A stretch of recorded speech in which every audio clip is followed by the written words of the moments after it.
Hello students, मेरा नाम है अभिषेक और आप सब देख रहे हैं स्टडी विद अभी। तो दोस्तों, आज की इस वीडियो में हम सीखेंगे class 11th chapter 2 relation and functions में सबसे पहला टॉपिक हमारा आता है कि कार्टेशियन प्रोडक्ट ऑफ सेट्स।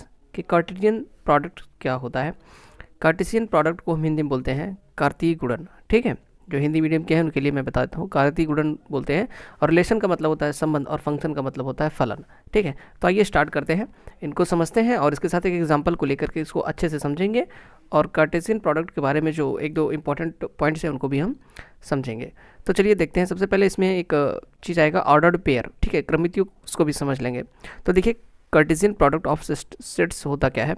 देखिए, given two non empty sets A and B, then Cartesian product को हम ए क्रॉस बी से लिखते हैं is the set of all ordered pairs of elements from A and B. और इस तरीके से लिखते हैं A cross B Cartesian product को, और ये इक्वल होता है, इसको हम बोलते हैं ऑर्डर्ड पेयर। ठीक है, ए कॉमा बी पढ़ते हैं इसको, ये दोनों इसके क्या है, एलिमेंट्स हैं।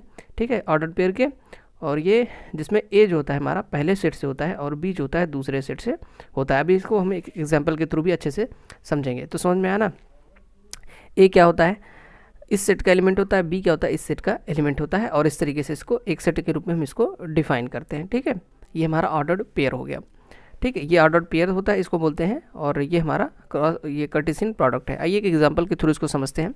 देखिए, मान लेते हैं कि एक हमें दिया हुआ है set A is equal to 1 2 3 और बी इज इक्वल टू दिया हुआ है ए बी सी डी। ठीक है, अगर इनका हमें कार्टेशियन प्रोडक्ट निकालना है, यानी कि ए क्रॉस बी निकालना है, तो किस तरीके से निकलेगा ये देखते हैं।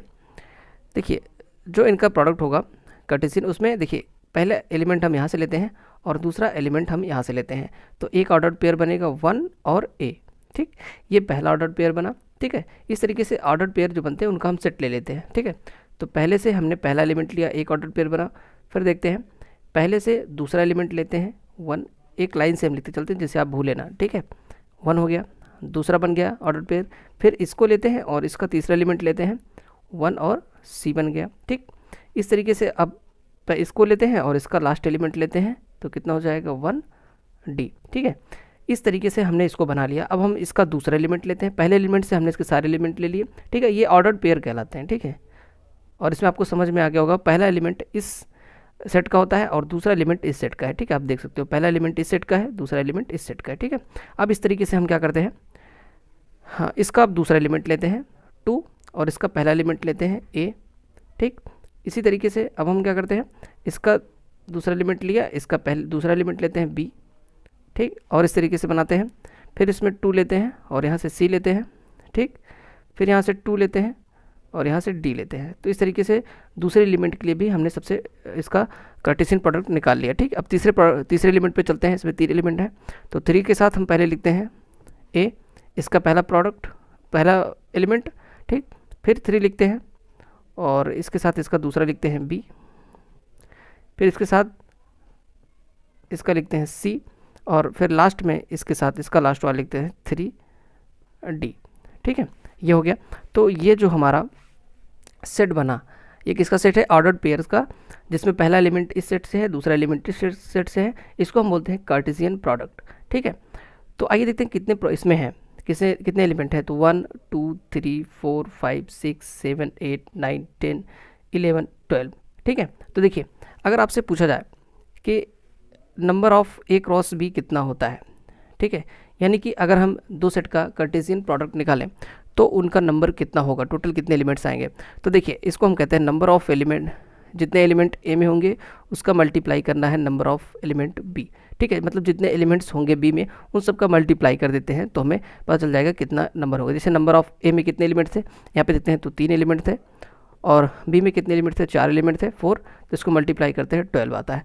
तो हमें पता चल गया कि जो नंबर ऑफ एलिमेंट्स होगा ए क्रॉस बी में, यानी कि ए और बी की कार्टेशियन प्रोडक्ट में, वो 12 होगा, और इन दोनों के नंबर ऑफ एलिमेंट्स के इक्वल होगा। ठीक है, तो ये चीज़ मैंने आपको बता दी है, एक बार थोड़ा सा और समझ लेते हैं।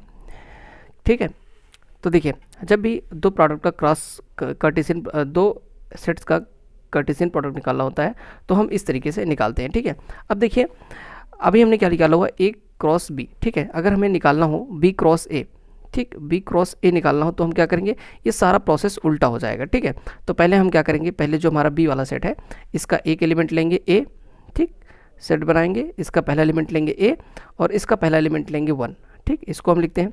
फिर इसी तरीके से हम इसका पहला एलिमेंट लेंगे ए, फिर इसका दूसरा एलिमेंट लेंगे 2, इस तरीके से बनाते बनाते चले जाएंगे तो हमारा बी क्रॉस ए हो जाएगा। ठीक है, ये हो गया। अब थोड़ा सा ऑर्डर्ड पेयर के बारे में बात कर लेते हैं। देखिए ऑर्डर्ड पेयर होता है ऐसे, ठीक है, एक दूसरे को कॉमन लगा के, ये इसको एलिमेंट्स बोलते हैं, इसको एलिमेंट्स बोलते हैं। ये किसी पहले सेट का एलिमेंट होता है, ठीक, और ये 2 जो होता है ये पहले सेट का होता है और ये 2 दूसरे सेट का होता है। ठीक है, अब दो ऑर्डर्ड पेयर तभी इक्वल होते हैं, जैसे ये देखो मान लेते हैं हमने लिखा एक ऑर्डर्ड पेयर हमारा था 1, 2 और दूसरा ऑर्डर पेयर है a, b। ठीक है, ये दोनों तभी इक्वल होंगे जब a इज इक्वल टू 1 हो और b इज इक्वल टू 2 हो, यानी कि करस्पॉन्डिंग एलिमेंट्स जब इक्वल होंगे तभी दो जो ये होते हैं आपके ऑर्डर पेयर ये इक्वल होते हैं। ठीक है, तो स्टूडेंट्स मैंने आपको इस वीडियो में बताया कार्टेशियन प्रोडक्ट होता क्या है, किस तरीके से निकालते हैं, एक एग्जांपल के थ्रू हमने समझा और ये भी समझ लिया कि अगर हम 2 सेट का कार्टेशियन प्रोडक्ट कराते हैं तो टोटल नंबर ऑफ एलिमेंट्स कितने आएंगे। ठीक है, तो स्टूडेंट्स आपको वीडियो अच्छी लगी तो लाइक करना, चैनल को सब्सक्राइब करना। Thanks for watching friends.